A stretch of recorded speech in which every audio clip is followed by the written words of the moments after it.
నమస్తే, welcome to N9 news. నేను మీ ఆదిత్య. ముందుగా బులెటిన్ హెడ్లైన్స్. ఇవాళ 5 జిల్లాల కలెక్టర్లతో ధరణి కమిటీ భేటీకి క్షేత్రస్థాయి భూ సమస్యలపై ఆరా తీసే అవకాశం.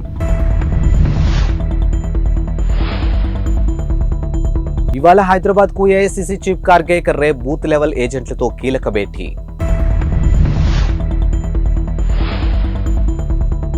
సికింద్రాబాద్ నుంచి అయోధ్యకు స్పెషల్ ట్రైన్స్ అధికారికంగా ప్రకటించినటువంటి దక్షిణ మధ్య రైల్వే ధరణి పునర్నిర్మాణ కమిటీ ఇవాళ సచివాలయంలో 5 జిల్లాల కలెక్టర్లతో సమావేశం కాబోతుంది. ఇక రంగారెడ్డి, సిద్దిపేట, వరంగల్, ఖమ్మం, నిజామాబాద్ జిల్లా కలెక్టర్ను ఈ సమావేశానికి హాజరు కావాల్సిందిగా ఇప్పటికే వారికి సమాచారం పంపింది. అయితే ధరణి సమస్యలు, వాటి పరిష్కారానికి సలహాలు తహసీల్దార్లు, ఆర్టీఓలు దర్యాప్తు నివేదికలు ఇచ్చే సమయంలో ఎదురవుతున్నటువంటి ఇబ్బందులతో పాటు పోర్టల్లో ఆర్టీఓ, తహసీల్దార్లకు అదనంగా కల్పించాల్సినటువంటి వెసులుబాట్లు, న్యాయ సంబంధిత సమస్యలు చేయాల్సిన మార్పులు చేర్పులతో పాటు నిజామాబాద్ జిల్లాలో భూభారతి వివరాలు రావాలని రెవెన్యూ శాఖ ముఖ్య కార్యదర్శి నవీన్ మిట్టల్ కలెక్టర్లకు ఆదేశాలు జారీ చేశారు. ఇక కలెక్టర్ల నివేదికలను పరిశీలించిన అనంతరం ఎంపిక చేసినటువంటి ప్రాంతాలకు వెళ్లి భూ సమస్యలు అధ్యయనం చేయాలని ధరణి కమిటీ చూస్తుంది.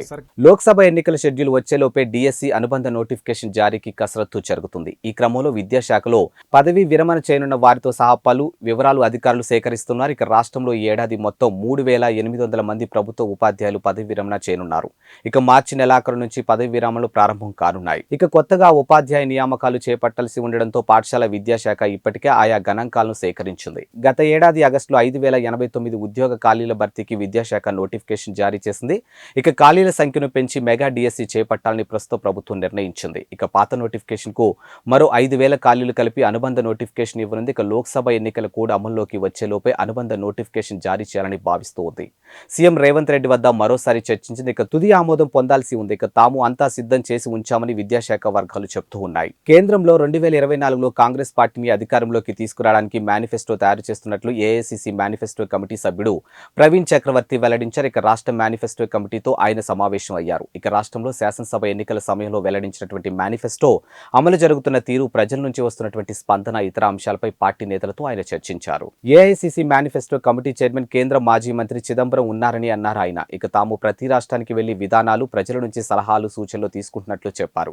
ప్రజల నుంచి ప్రత్యేకంగా అభిప్రాయాలు, సలహాలు తీసుకుంటున్నామని వివరించారు. ఇక మైనారిటీ, ఓబీసీ, ట్రాన్స్జెండర్స్ అనేక వర్గాలతో సమావేశమయ్యాయని, ఆయా వర్గాల నుంచి కీలక అంశాలు పరిగణలోకి తీసుకుంటున్నట్లు ప్రవీణ్ చక్రవర్తి వివరించారు. ఇక ప్రజల అభిష్టం నెరవేరేలా మేనిఫెస్టో ఉంటుందని తెలిపారు.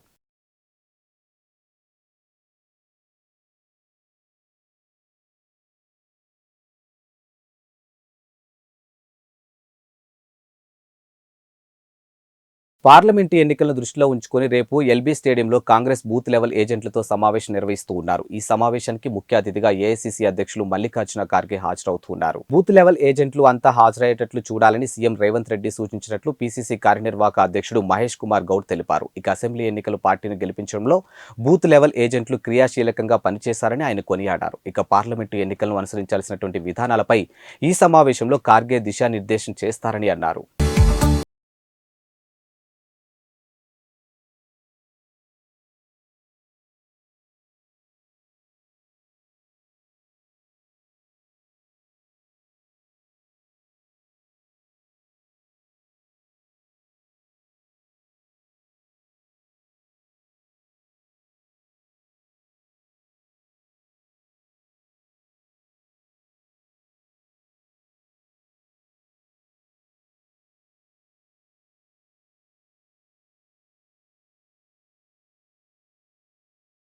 AP CM YS Jaganmohan Reddy ఇవాళ తిరుపతికి వెళ్లనున్నారు. ఇక తాజ్ హోటల్లో జరిగే ఇండియా టుడే ఎడ్యుకేషన్ సమ్మిట్ లో ముఖ్యమంత్రి జగన్, మంత్రి బొత్స సత్యనారాయణ పాల్గొనున్నారు. రాష్ట్ర ప్రభుత్వ పాఠశాల అమలవుతున్నటువంటి సంస్కరణలపై ముఖ్యమంత్రి ప్రసంగించనున్నారు.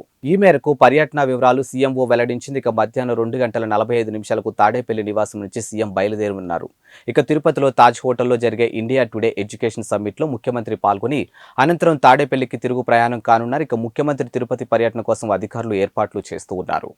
అంబేద్కర్ గారి విగ్రహం ఇది ఇనాగరేషన్ 19వ తారీఖున విజయవాడలో ఒక గొప్ప కార్యక్రమం జరుగుతుంది. దాదాపుగా 404 కోట్ల రూపాయలు, దాదాపుగా 19 ఎకరాలలో 125 అడుగుల బాబాసాహెబ్ అంబేద్కర్ గారి విగ్రహం ఆవిష్కరణ జరుగుతూ ఉంది. సోషల్ జస్టిస్కు ఒక ప్రతిరూపంగా నిదర్శనంగా ఈ కార్యక్రమం జరుగుతూ ఉంది. ప్రతి అడుగులోనూ కూడా ఈ సోషల్ జస్టిస్కి సంబంధించిన సందేశం సచివాలయం స్థాయి నుంచి మొదలు పెడితే రాష్ట్ర స్థాయి దాకా కూడా ప్రతి అడుగులోనూ ఈ సందేశం, ఈ మెసేజింగ్ కరెక్ట్గా జరగాలి. గ్రామ స్వరాజ్యం అంటే ఏమిటి అనే దానికి ఒక అర్థం చెబుతూ, గ్రామ స్థాయిలోని పరిపాలన అనే దానికి మీనింగ్ అనేది ఏమిటి అని తెలియజేస్తూ, ఒక కరప్షన్ లేని వ్యవస్థ, ఒక వివక్షకు తావు లేని వ్యవస్థ ఏకంగా గ్రామ స్థాయిలో ఈరోజు మనం తేగలిగినాము అని అంటే నిజంగా ఒక గొప్ప మార్పు జరిగింది రాష్ట్రంలో. ఈ మార్పుకు ప్రతిరూపంగా అంబేద్కర్ గారి విగ్రహం 19వ తారీఖున ఒక ఫినిషింగ్ టచ్ ఇది చేయబోయే కార్యక్రమం. ఏపీలో కాంగ్రెస్ పార్టీ ఎన్నికల సమరానికి సిద్ధమవుతూ ఉంది. ఏపీలో అసెంబ్లీతో పాటు పార్లమెంటు ఎన్నికలు సమీపిస్తున్న తరుణంలో కాంగ్రెస్ పార్టీ అభ్యర్థుల వేటలో నిగ్నమైంది. ఇవాల్టి నుంచి అసెంబ్లీ ఎంపీ స్థానాలకు పోటీ చేసే ఆశావాహుల నుంచి దరఖాస్తులు స్వీకరించేందుకు సిద్ధమైంది. నేటి నుంచి విజయవాడలోని ఆంధ్రరత్న భవన్లో కాంగ్రెస్ పార్టీ ఎమ్మెల్యే, ఎంపీ అభ్యర్థుల దరఖాస్తుల స్వీకరణ చేపట్టనున్నారు. AP Congress party incharge Manikyarao Tagore దరఖాస్తులు స్వీకరిస్తూ ఉన్నారు. ఉదయం 11 గంటలకు మొదటి అప్లికేషన్ మాణిక్యరావు ఠాకూర్ ఇవ్వనున్నారు. ఏపీ కాంగ్రెస్ లో చేరిన వారికి కూడా అప్లికేషన్లు ఇవ్వనున్నారు. ఏపీ కాంగ్రెస్ సభ్యత్వమే అభ్యర్థి మొదటి అర్హత ప్రకటించారు. ఇక పూర్తి అర్హతల పరిశీలన అనంతరం అభ్యర్థులను నిర్ణయిస్తారని ఇప్పటికే ఏపీ పిసిసి అధ్యక్షురాలు షర్మిల తెలిపారు. ఏపీ కాంగ్రెస్ మాజీలకు పెద్దపీట వేనున్నట్లు తెలిసింది. ఇక తిరిగి కాంగ్రెస్ గూటికి చేరాలని మాజీలకు ఇప్పటికే ఏపీ పిసిసి అధ్యక్షురాలు షర్మిల పిలుపునిచ్చింది. ఇప్పటికే మాజీలతో పాటు ఎమ్మెల్యేలు తమతో టచ్ లో ఉన్నారని ఏఐసిసి వర్గాలు పేర్కొంటూ ఉన్నాయి. ఇక ప్రస్తుతం జిల్లాల పర్యటనలో ఉన్నటువంటి ఏపీసీసీ అధ్యక్షురాలు వైఎస్ షర్మిల నేరుగా కలిసి తమకు అవకాశం ఇవ్వాలని ఆశావాహులు కోరుతున్నట్లు తెలిపింది. ఇదిలా ఉండగా షర్మిల కాంగ్రెస్ బాధ్యతలు స్వీకరించినప్పటి నుంచి పార్టీని బలోపేతం చేసే పనిలో నిమగ్నమయ్యారు. ఇందులో భాగంగానే ఆమె ఈ నెల 23 నుంచి 9 రోజుల పాటు రాష్ట్ర వ్యాప్తంగా అన్ని జిల్లాల్లో పర్యటిస్తూ ఉన్నారు. ఇచ్చాపురం నుంచి ఇడుపులపాయి వరకు ఈ పర్యటన కొనసాగుతూ ఉంది. ఈ పర్యటనలో భాగంగా ఆమె జిల్లాల వారీగా సమన్వయ సమావేశాలు ఏర్పాటు చేస్తారు. ప్రతిరోజు 2 జిల్లాల్లో కోఆర్డినేషన్ సమావేశాలు నిర్వహించాలని తలపెట్టారు.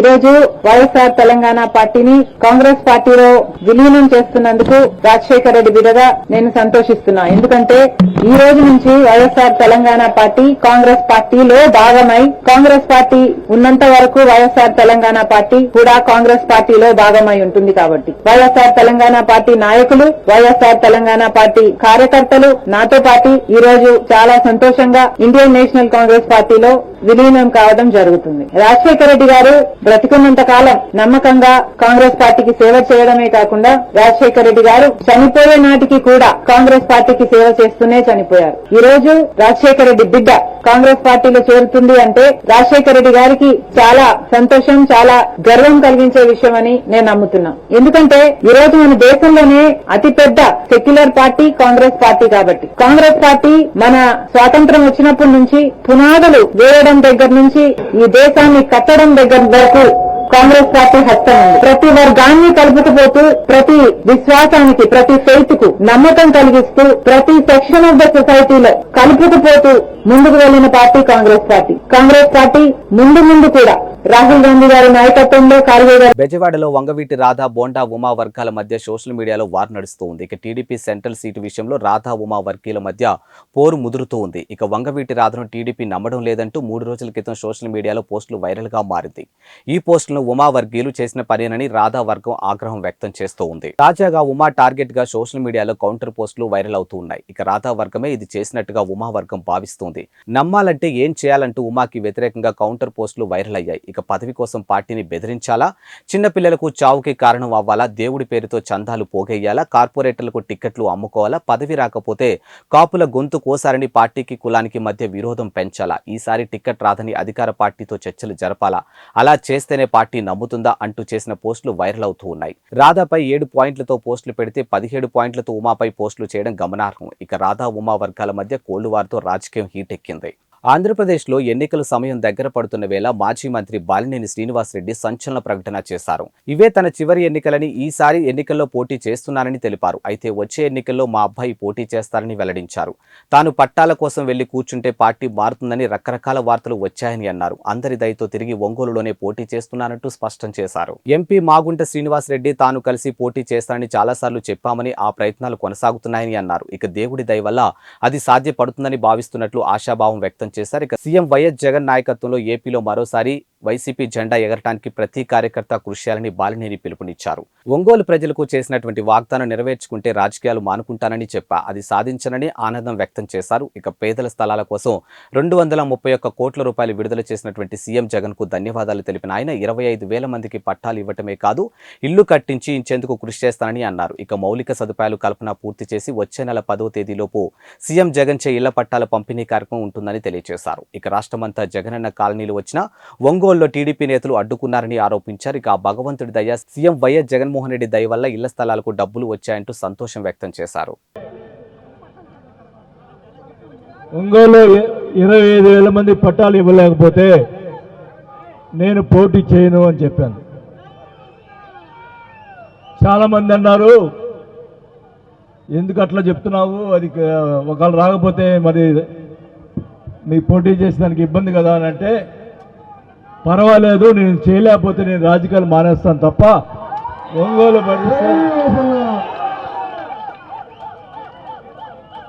ఏ పరిస్థితిలో ఒంగోలు పట్టాలు ఇవ్వలేకపోతే ఇంకా మనం చేసిన దానికి మనం ఏం చేయలేకపోయాం, పట్టాలు కూడా ఇవ్వలేకపోతే ఇంకా అనవసరం అని చెప్పి ఆ రోజు చెప్పడం జరిగింది. మరి ముఖ్యంగా ఈ 25,000 పట్టాలకి 231 కోట్ల రూపాయలు డబ్బులు ఇచ్చినందుకు ముఖ్యమంత్రి గారికి అందరూ కూడా ధన్యవాదాలు తెలియజేసుకుంటా ఉన్నా.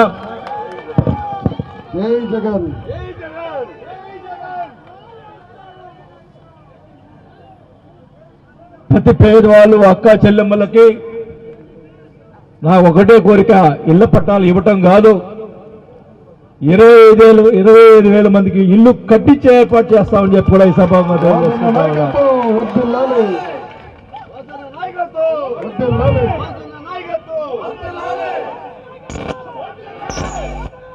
ఇప్పుడు డబ్బులు ఆల్రెడీ వచ్చున్నాయి.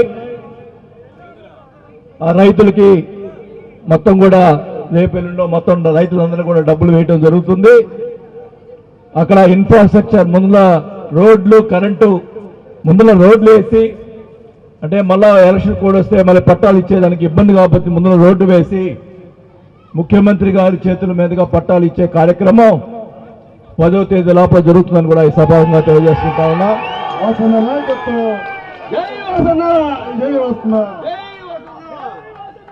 నేను ఒకటే చెప్తా ఉన్నా, ఒంగోలు పట్టణంలో ఇంకా ఎవరైనా ఇల్లు లేకుండా ఉన్న వాళ్ళు ఎవరుంటే కూడా, ఇల్లు లేని వాళ్ళు ఇంకా ఏమైనా మిస్ అయి ఉంటే వాళ్ళు అప్లై చేసుకోండి, మా నా దగ్గరికి వచ్చి చెప్పండి, మాకు ఇల్లు లేదంటే తప్పకుండా శాంక్షన్ చేసి ఏర్పాటు చేస్తామని చెప్పి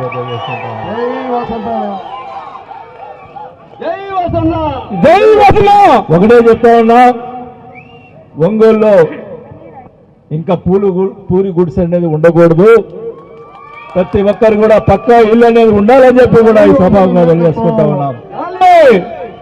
ఈ రాష్ట్రం అంతా కూడా జగనన్న కాలనీలు వెలిసినాయి, కానీ ఒంగోలులో మనం పట్టాలు ఇచ్చేదానికి, వాళ్ళు కొని ఇచ్చేదానికి ఎందుకని ప్రభుత్వం భూమి మరి దేశం మొత్తం ఎప్పుడెప్పుడని ఎదురు చూస్తున్నటువంటి అయోధ్య రామ మందిర ప్రారంభోత్సవం మహోత్తరం ఘట్టం పూర్తయింది. ఇక శ్రీరాముడి జన్మస్థలమైనటువంటి అయోధ్యలో బాలరాముని ప్రాణ ప్రతిష్ఠ అనంతరం స్వామివారి దర్శనానికి భక్తులు పోటెత్తారు. ఇక భక్తుల రద్దీని దృష్టిలో పెట్టుకుని హైదరాబాద్ నగరం నుంచి 17 ప్రత్యేక రైళ్లు నడపాలని భారతీయ రైల్వే నిర్ణయించింది.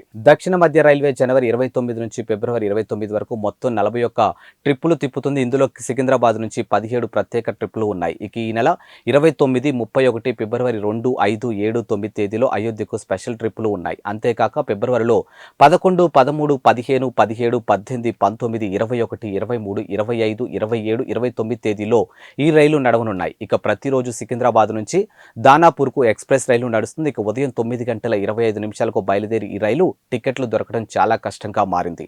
దీన్ని దృష్టిలో ఉంచుకొని ప్రతి శుక్రవారం హైదరాబాద్ నుంచి గోరఖ్పూర్ ఎక్స్ప్రెస్ ను కూడా దక్షిణ మధ్య రైల్వే అందుబాటులోకి తెచ్చింది. ఈ రైలు ఉదయం 10:40 బయలుదేరి అయోధ్యకు మరుసటి రోజు మధ్యాహ్నం 3:30 చేరుతుంది. ప్రపంచవ్యాప్తంగా చోటు చేసుకున్న పరిణామాల నేపథ్యంలో బంగారం ధరలు ప్రతిరోజు మార్పులు చేర్పులు జరుగుతూ ఉంటాయి. ఒక్కరోజు ధరలు తగ్గితే మరికొన్ని రోజుల్లో పెరుగుతూ ఉంటాయి.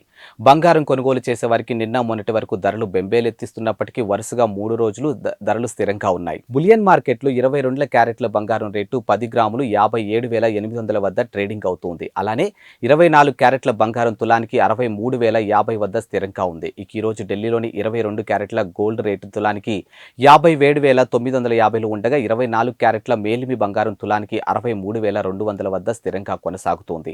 హైదరాబాద్ బులియన్ మార్కెట్లో వరుసగా 3 రోజులుగా బంగారం ధరలు స్థిరంగా ఉన్నాయి.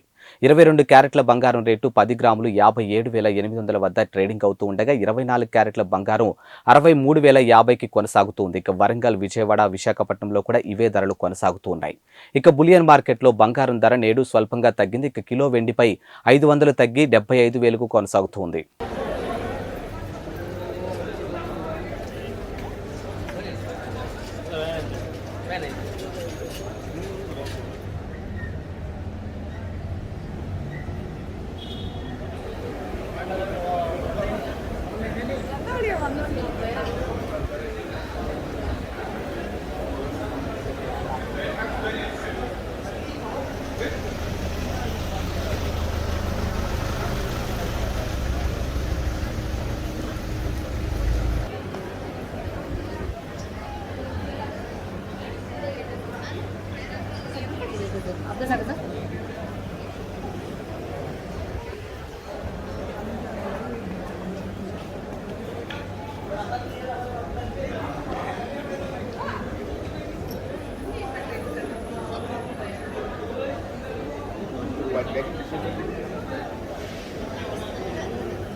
Real name is Niaz.